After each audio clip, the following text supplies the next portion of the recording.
ఈ ఎన్నికల్లో జగన్కు ఓటు వేస్తే పథకాలన్నీ కొనసాగింపు, అదే పొరపాటున చంద్రబాబుకు ఓటు వేస్తే పథకాలన్నీ ముగింపు, మళ్ళీ మోసపోవటమే. ఇది చంద్రబాబు గత చరిత్ర చెప్తా ఉన్న సత్యం. ఇదే మళ్ళీ మోసం చేసేందుకు సాధ్యం కాని హామీలతో ఇప్పుడు చంద్రబాబు మేనిఫెస్టో ద్వారా చెబుతా ఉన్న సత్యం. ఈ విషయం ప్రతి ఒక్కరూ కూడా గుర్తెరగమని కోరుతా ఉన్నా. బాబును నమ్మటము అనంటే కొండ చిలువ నోట్లో తలకాయ పెట్టడమే అన్నట్టుగా ప్రతి ఒక్కరూ కూడా గుర్తుపెట్టుకోమని కోరుతా ఉన్నా.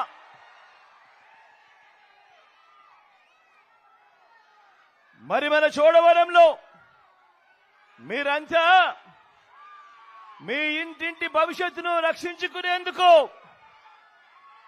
ఆ పేదల వ్యతిరేకులను ఓడించేందుకు మీరంతా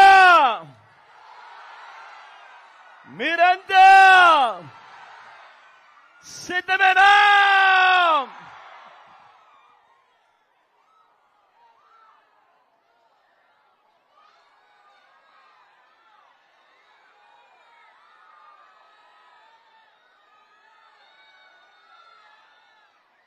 పేదలకు జై కొడతా ఉన్నావో అవ్వ, పేదలకు జై కొడతా ఉన్నావో అక్క, పేదలకు జై కొడతా ఉన్నావో అన్న, మీరంతా చెప్పాలి. ఓ బిందెడు పన్నీరు తీసుకువెళ్ళి బూడిదిలో పోస్తే ఏమవుతుంది?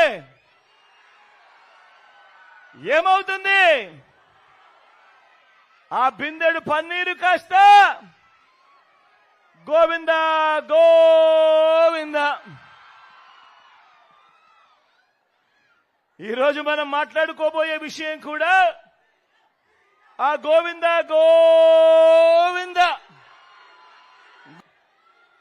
గోవింద నామం కాదు, ఈ గోవిందా గోవిందా, ఈ గోవిందా గోవిందా ఏంటో తెలుసా?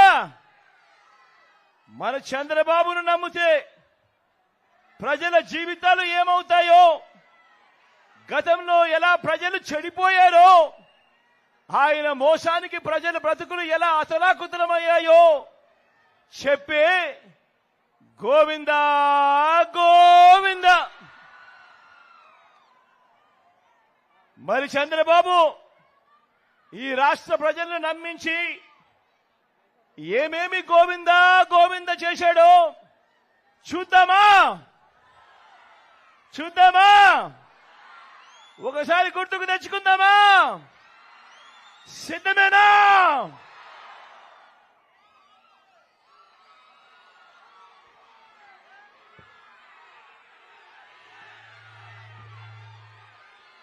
ఇది గుర్తుందా అక్క? ఇది గుర్తుందా అన్న? ఇది గుర్తుందా? 2014లో ముఖ్యమైన హామీలంటూ ఇదే పెద్ద మనిషి చంద్రబాబు నాయుడు గారు తాను స్వయాన సంతకం పెట్టి ఇప్పుడు కూటమిలో ఉన్న ఈ ముగ్గురు వ్యక్తులతో వాళ్ళ ఫోటోలు పెట్టి, ఇదే చంద్రబాబు, ఇదే దత్తపుత్రుడు, ఇదే మోడీ గారి ఫోటోతో తాను స్వయంగా సంతకం పెట్టి ప్రతి ఇంటికి పంపించిన ముఖ్యమైన హామీలంటూ పంపించిన ఈ పాంఫ్లెట్ మీ అందరికీ గుర్తుందా అక్క? గుర్తుందా అన్న? చంద్రబాబు సంతకం కనిపిస్తా ఉందా? ఇది 2000 ఎన్నికల ముందు జాబు రావాలంటే బాబు రావాలన్నాడు, ఇంటికో ఉద్యోగం అన్నాడు. ఈ చంద్రబాబు వచ్చేదాకా ఈ చంద్రబాబు వచ్చేదాకా,